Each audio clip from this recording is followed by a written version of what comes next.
Okay, the question always comes up when people are having problems doing cover stitch on some very slinky material, that the needles that come with the machine will skip stitches. So I've got a piece of stretchy knit here. This stuff is lightweight, very stretchy, you can see through it, and this is the kind of thing that if you use the needle that comes with your machine at times you'll have a problem with. It'll skip stitches. And so a way around that is to get a standard stretch needle for your standard sewing machine, and I'll show you one here. These are the Smith's needles, and you see they say stretch is size 14. They have size 10 and 12 and 14, I believe, so I'd get some smaller sizes too. Anyway, so this is the needle that comes with the machine. So what I do is I take it and I lay it down and make sure that they are exactly the same length, which they are.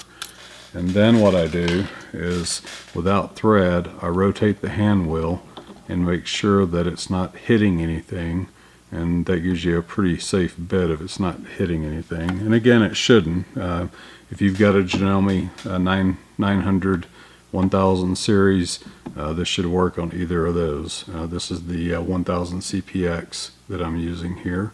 So what I'm going to do is we're going to sew a hem on this fabric. I've used Wonder Tape to lock it down and a little bit of starch to keep it from curling up so much.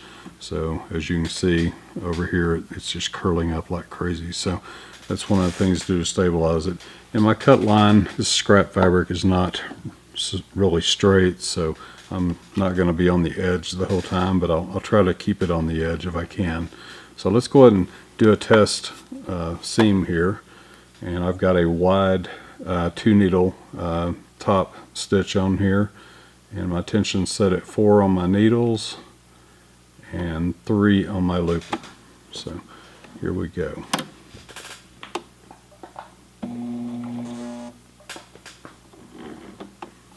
Fabric's already curled up. Let me get it uncurled. Okay, here we go. See if I can stay on the edge here. It's not very straight. And you can hear it's sewing very smoothly. See how our stitches look? It looks good. So we'll go on now.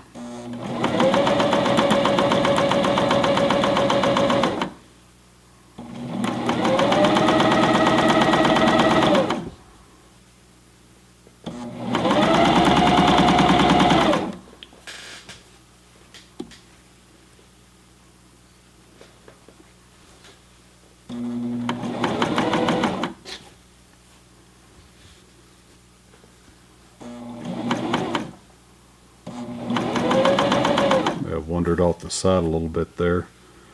So crooked. It's kind of on the round too. This is a sleeve that I cut out that I didn't use, and so that's why it's curved. Okay, we're at the end. We're going to remove our fabric the way we're told to. Pull it to the back.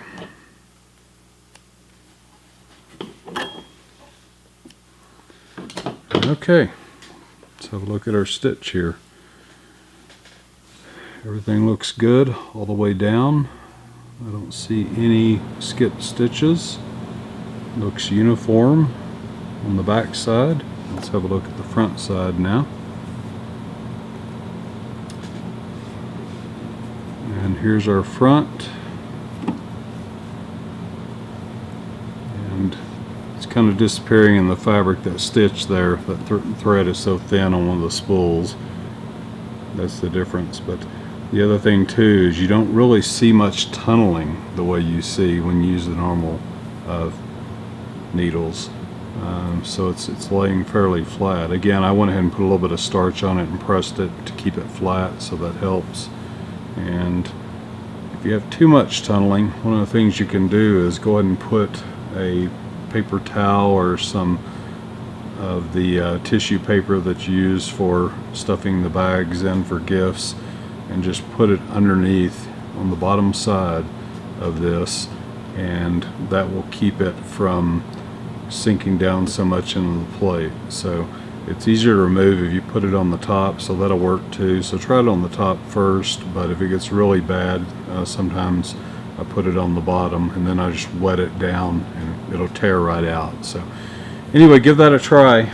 Again, I'm using Smith stretch needles, and you can find them, I've seen them actually at Walmart. They have sewing centers, but you can definitely find them at Joann, and you can find them in various sizes too. So I'd get a 12 and a 14 to be safe, and that way you can use a smaller needle if you need to.